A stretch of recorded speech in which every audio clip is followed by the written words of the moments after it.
Hello बच्चों, आज की वीडियो के अंदर हम बात करने वाले अपने रिडम्पशन ऑफ डिबेंचर के बारे में, जो कि आज मैं आप लोगों को बताने वाला हूं कि हमारा जो रिडम्पशन है वो कैसे कैसे होता है, सोर्स ऑफ रिडम्पशन क्या होता है। तो उसके बारे में आज हम जो है इस वीडियो के अंदर डिटेल चर्चा करने वाले हैं। तो जो बच्चे अभी तक मेरे इस चैनल पे नए हैं तो आप लोग प्लीज पहले चैनल सब्सक्राइब कर लीजिए, ताकि आप लोग को डेली एक नई वीडियो अपडेट मिलती रहे। कब तक? 31 मार्च तक, जब तक आप लोग के पेपर नहीं हो जाते।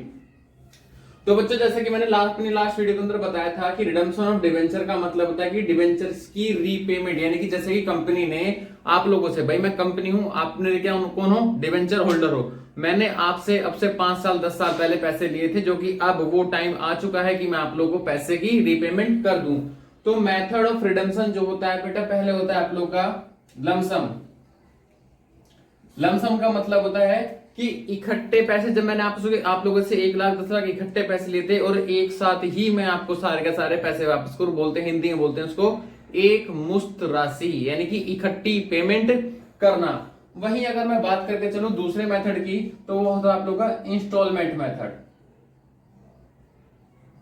इंस्टॉलमेंट मेथड ये क्या होता है बच्चों? जैसे कि मैंने आप लोगों से 1,00,000 रुपए उधार ले लिए एज ए डिवेंचर। अब उसके बदले मैं आप लोगों को 20-20 हजार करके 5 इंस्टॉलमेंट में पैसे दूं, या 10-10 हजार करके 10 इंस्टॉलमेंट में दूं, या 50-50 हजार करके 2 इंस्टॉलमेंट में आपको पैसे वापस करूं, तो उसको बोलते हैं हम लोग इंस्टॉलमेंट मेथड।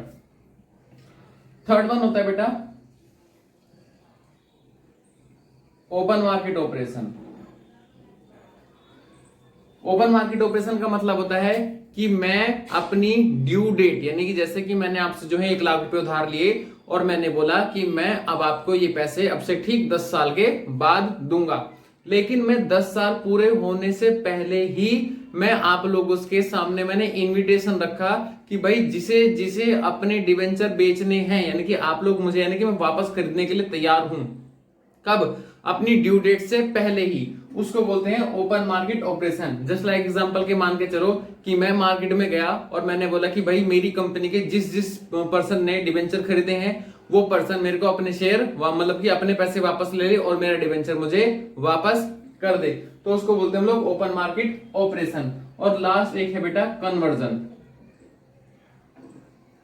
कन्वर्जन का मतलब होता है कि मैंने आप लोगों से मान लो 1,00,000 रुपए उधार लिए थे और 1,00,000 जो है मैंने आप लोगों को बोला कि मैं आपको 5 साल के बाद जो है इनके बदले मैं आप लोगों को इक्विटी शेयर की पेमेंट कर दूंगा। एग्जांपल, मैंने आप लोगों से 1,00,000 रुपए लिए, अब वो मैंने पैसे लिए और मैंने आप लोगों को क्या दिया बेटा? डिवेंचर दे दिया। ठीक है, 5 साल के बाद आप लोग मेरे पास आए, मैंने आप लोगों से डिवेंचर वापस ले लिया और 1,00,000 के बदले में ही मैंने आप लोगों को क्या दे दिया?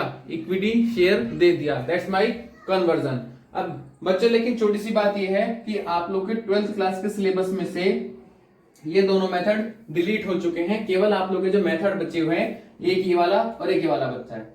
ठीक है बच्चों, अब सोर्स ऑफ रिडम्पशन मैंने आप लोगों को लास्ट वीडियो के अंदर बताया था कि सोर्स ऑफ रिडम्पशन हमारे 3 तरह के होते हैं। तो मैं आप थोड़ी सी डिटेल और दे देता हूं।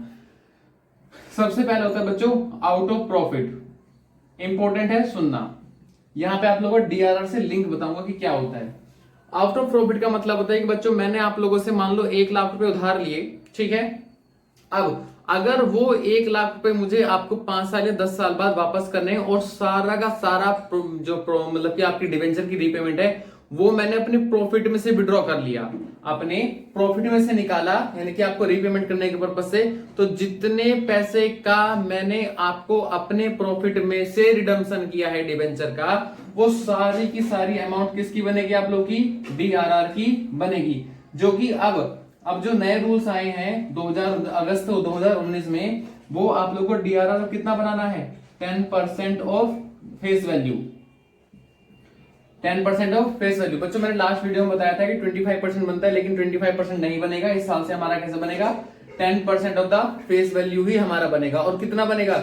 जितना प्रॉफिट हमने अपने प्रॉफिट में से जितना हमने डिवेंचर को रीपेमेंट करने के लिए अपने प्रॉफिट में से अमाउंट विड्रॉ करी है, उतनी ही वैल्यू का हमारा क्या बनेगा? डीआरआर। और कम से कम वैल्यू है बच्चों हमारी 10% की, जबकि मैक्सिमम आप लोग डीआरआर कितने का बना सकते हो? 100% का। तो बच्चों, जिस बच्चे को अभी तक डीआरआर की नहीं पता कि डीआरआर क्या होता है, आप लोग मेरी पुरानी वीडियो के अंदर जाके देख सकते हो। वहां पे डीआरआर डीआरआई कब बनता है, कैसे बनता है, तो सारी चीजें मैंने आप लोगों को सिखाई हुई है। आप लोग मेरी प्लेलिस्ट पे जाके सारी चीजें देख सकते हो। उसके बाद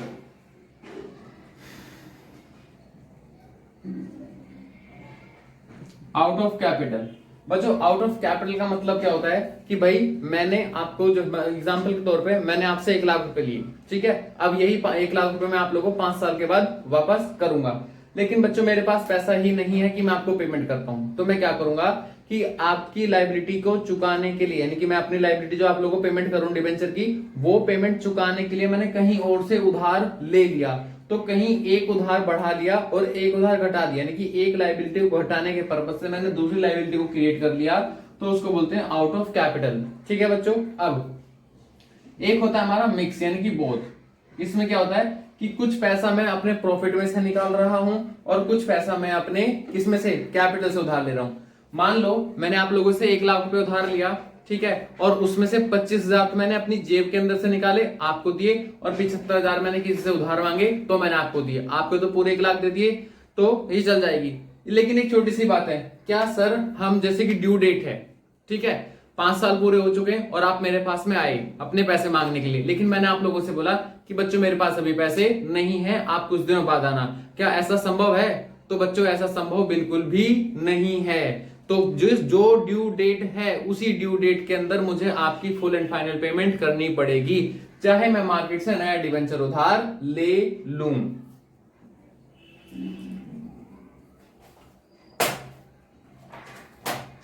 अब ये चीजें हो गई बच्चों। मैं आप लोगों को थोड़ा सा जर्नल एंट्री के बारे में बताना चाहता हूं।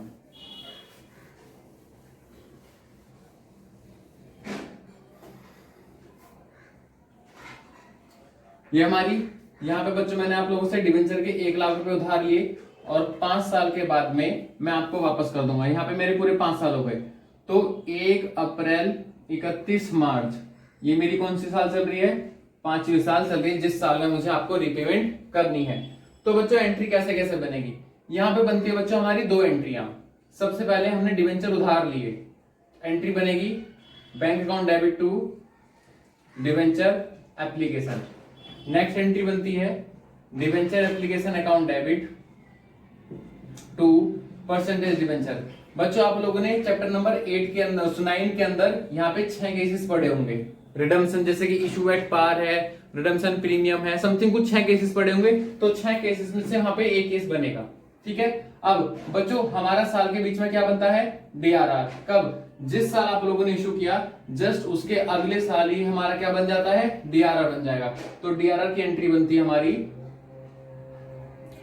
Surplus account debit to DRR. हमारी एंट्री बन गई, 1 2 3 एंट्री हो गई। अब बच्चों मान लो इस साल के बीच में, 5वां साल है, इस साल के बीच में कभी भी मान लो हमें अपना रिडम्पशन करना है, मान लो यही डेट है 31 दिसंबर को रिडम्पशन करना है, तो 31 दिसंबर से पहले बच्चों हमारे पास में 1 अप्रैल भी आएगी और 1 अप्रैल को मुझे एंट्री पास करनी है अपने डीआरआई की। एंट्री बनाऊंगा debenture redemption investment account debit to bank. मैंने पेमेंट कर दी। अब मैं कब आ गया? इस डेट पे, जिस डेट को मुझे अपना रिडम्पशन करना है। तो यहाँ पे बच्चों 4 एंट्री पास होंगी। पहली डीआरआई, जो हमने पैसा बैंक में जमा करा था उसको मैं कैंसिल कराऊंगा, वापस लेके आऊंगा। तो एंट्री बनेगी मेरी bank account debit to DRI, ठीक है। अब जिन डिवेंचर होल्डर से मैंने पैसा उधार लिया था उनके ऊपर मैं ड्यू की पेमेंट करूंगा। तो एंट्री बनेगी मेरी percentage debenture account debit to debenture holder. Next entry में पेमेंट कर दूंगा debenture holder account debit to bank से मैंने इसकी पेमेंट कर दी। और लास्ट एंट्री जो मैंने डीआरआर बनाया था, इस डीआरआर को मैं कहां ट्रांसफर कर दूंगा बच्चों? अपने जर्नल रिजर्व के अंदर। तो कितनी एंट्री हो गई? 2 3 4 5 6 7 8। बच्चे 8 एंट्री ही आपकी रिडम्पशन के अंदर बनेगी जितनी भी हैं, इसके अलावा और कुछ भी नहीं होगा। सो प्लीज अगर जिन बच्चों को मेरे वीडियो पसंद आई हो तो वो बच्चे मेरा चैनल सब्सक्राइब कर लें, और ताकि आप लोगों को डेली नोटिफिकेशन मिलती रहे। और बच्चों प्लीज आप लोग वीडियो पर लाइक करना भूल जाते हो तो आप प्लीज लाइक भी जरूर कर देना। सो आज के लिए थैंक यू।